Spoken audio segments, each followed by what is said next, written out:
Welcome to the Career Lab, closing America's skills gap one person at a time. Hello, this is Peterson Walrod. I am the co-host of the CareerLab Podcast. We are here today with Kelly from Irvine.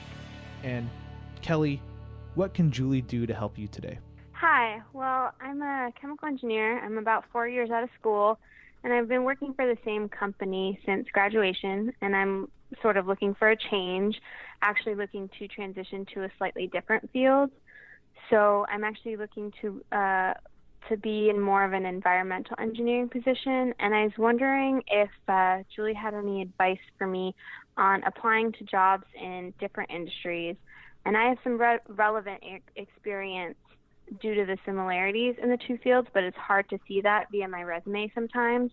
So how can I differentiate myself from someone who might be more ideal on paper?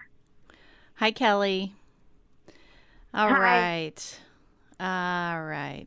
I'm taking some notes here. Not ideal on paper. That is a great question. And I like that you know where you're coming from and you know where you're going. So let's figure out how we're going to tie those two tracks together and make one elongated career path that's substantial for you.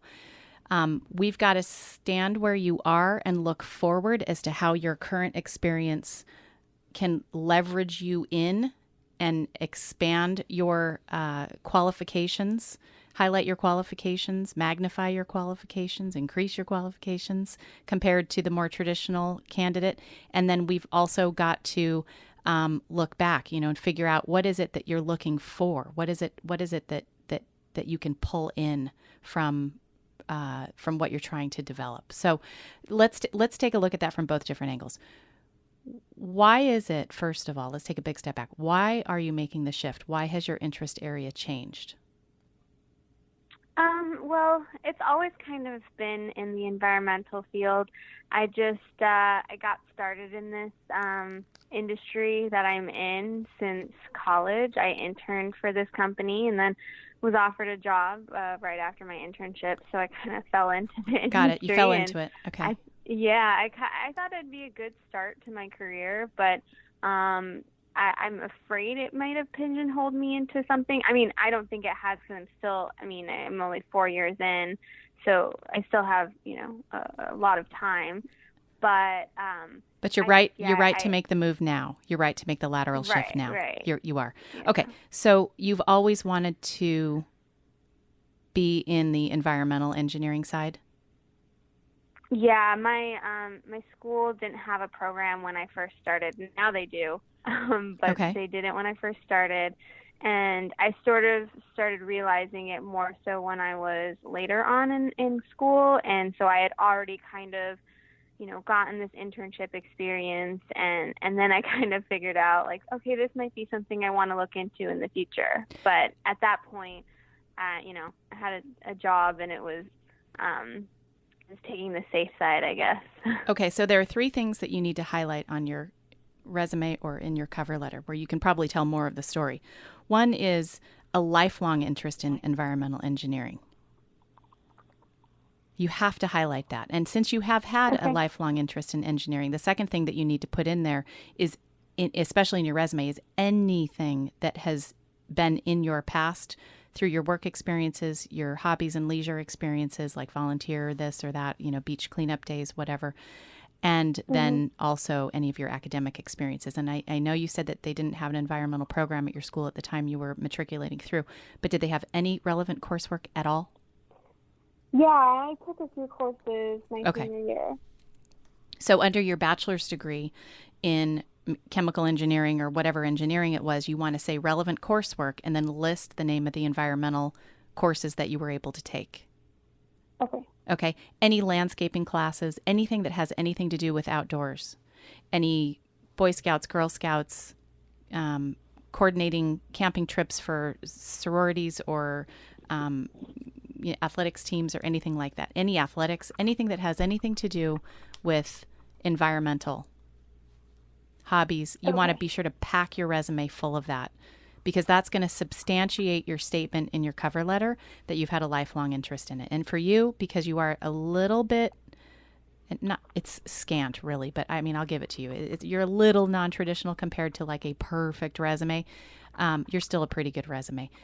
You want to substantiate your statement. If you're claiming that you've had a lifelong interest in it, you've got to prove that on your resume. And resume is fair ground. You can put at your age, you can put anything you want in it: work, leisure, or learning. Okay. Okay. The other thing, okay, so we got the coursework. Now let's go to the meat. What have you learned in the first 4 years of your career as a chemical engineer that the environmental engineers need from you? Well, I've done a lot of work with water treatment, and I think that's probably one of the most relevant things. And then I've had a little bit of experience with renewable energy because my company is a supplier for a lot of those companies. Beautiful. Can you leverage that in your resume? Probably. I've tried a little bit, and I guess it's hard for me to like say something that I don't want to like be too, I guess, I don't know how, like, sometimes I feel like I'm getting too descriptive and too detailed. Okay. So the way that you do a lateral skills transfer, meaning pulling skills applied from one industry to a new industry, is you lift them up out of the weeds and you generalize them across the industries. Okay. Do you want to work one of those so that I can give you a kind of a model? You want to do like the water treatment or the renewables? Yeah, okay, why don't you pick one? And what I'm really going to be listening for is the verbs that you use. Okay. Yeah, see, I'm looking at my current resume, and you don't have, I guess I have some of the verbiage, but I don't have the details. So okay, well, maybe you can just tell me what you did. So for my current position, I work with different customers related to water treatment, and I help supply them products that will help, help their needs. Okay. And so I basically do a direct customer, I'm in direct customer sales. Okay. And I help with equipment and basically finding efficiencies within their process. Okay. I'm taking some notes too. All right. So here are your transferable skills.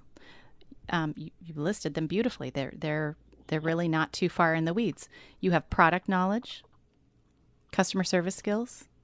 You've done site inspections, sales, which is negotiation and persuasion, and professional verbal communication.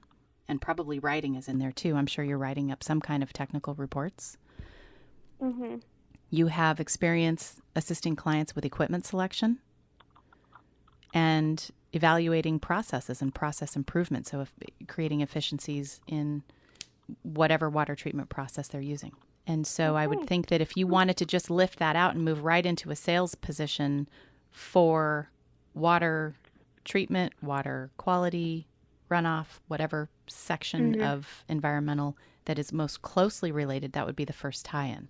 So you want to make that shift.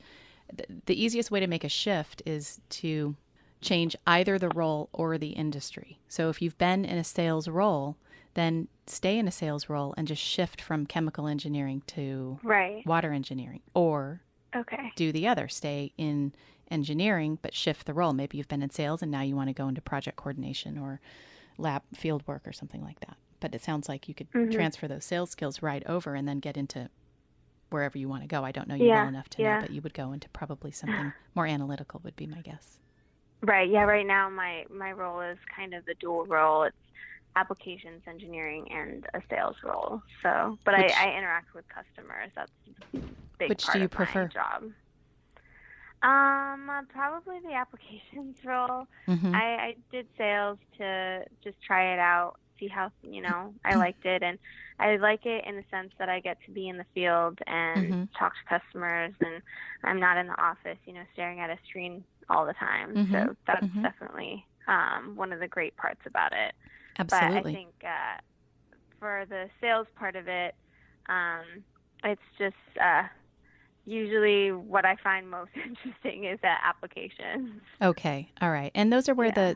those are the STEM skills anyways, the science, technology, engineering, and math. Yeah, So that's my background. good. So And that's where I'm you more want to used keep to building it. your skill set. So transition in it however you can, but the more, if you have those STEM skills, those are going to be the ones that are very, very transferable on your resume and very in high demand. Okay. So I would be sure to highlight any of those STEM skills that you have. Okay. Okay, so good job falling into a wonderful career path, playing off of an engineering degree that was almost what you wanted. You got an almost what you wanted Yeah. degree and an almost what you wanted Exactly. job, and now it's time to get in the driver's seat and tell companies that you're applying to who are ready to talk to you, say, look, I have had to figure out how to path my way here, and now I'm ready. And this is where I belong. And when you tell them that you're ready to build a career in environmental and this is what you really want to do, they'll believe you because they want to know that you're there to stay. Right. You've done a great job. Good luck, Kelly. Thank you so much. You're welcome.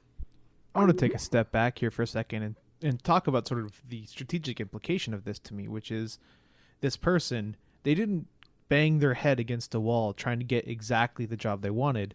They found a job that used their skills, and then they are turning that into a pathway into doing what they actually want to do. Mm-hmm. Careers evolve. Have you ever heard the phrase career development?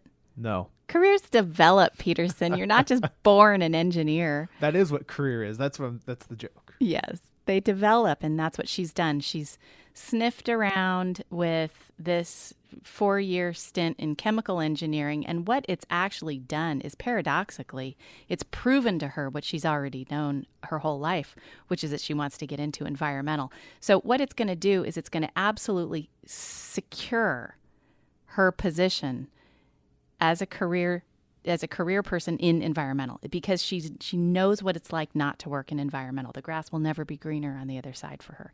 It was actually a blessing in disguise that she spent 4 years not in environmental, because now she'll be stuck. So what would happen if she went to environmental and didn't end up liking it? What would you say to her? Make an appointment.